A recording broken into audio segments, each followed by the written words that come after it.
बुजुर्ग मुसलमान हमारे कमरे में आए, बोले बाबा जी, देश में इस समय जो हाल है, जो हालात हैं, इसके बारे में आप क्या लगता है? मुसलमानों के तो पीछे पड़े हैं।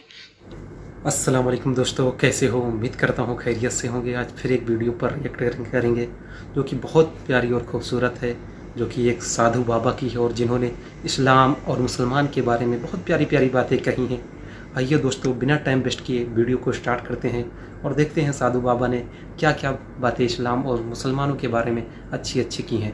हाँ दोस्तों, अगर आप हमारे चैनल पर नए हैं तो चैनल को भी ज़रूर सब्सक्राइब करें। बुजुर्ग मुसलमान हमारे कमरे में आए, बोले बाबा जी, देश में इस समय जो हाल है, जो हालात हैं, इसके बारे में आप क्या लगता है? मुसलमानों के तो पीछे पड़े हैं।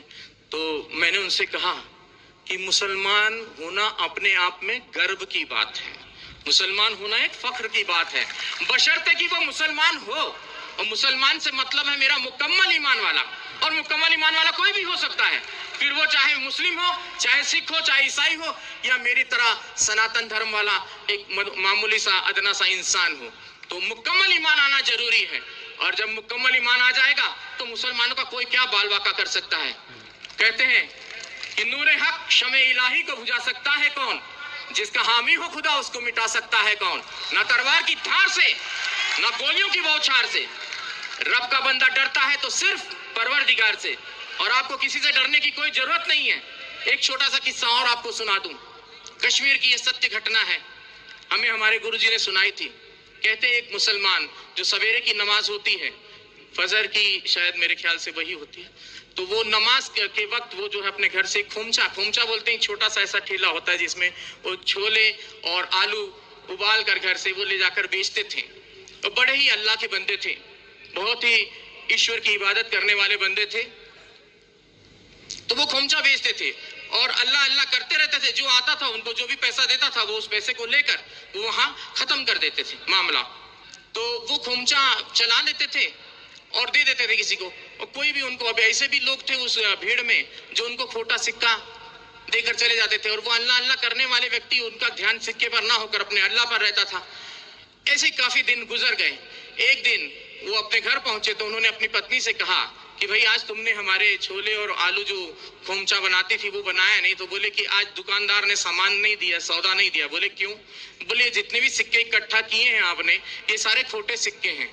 बोले हाय अल्लाह। वो वहीं चुपचाप बैठ गए उस ईश्वर की इबादत में कि बोले हे या अल्लाह, ये खोटा सिक्का तेरी दुनिया में तो नहीं चला, क्या मेरे जैसा खोटा सिक्का तुझे कबूल होगा? तो उसने उसी वक्त वहां पर एक नूर प्रकट हुआ और आवाज आई कि उस थैली में हाथ डालकर देख।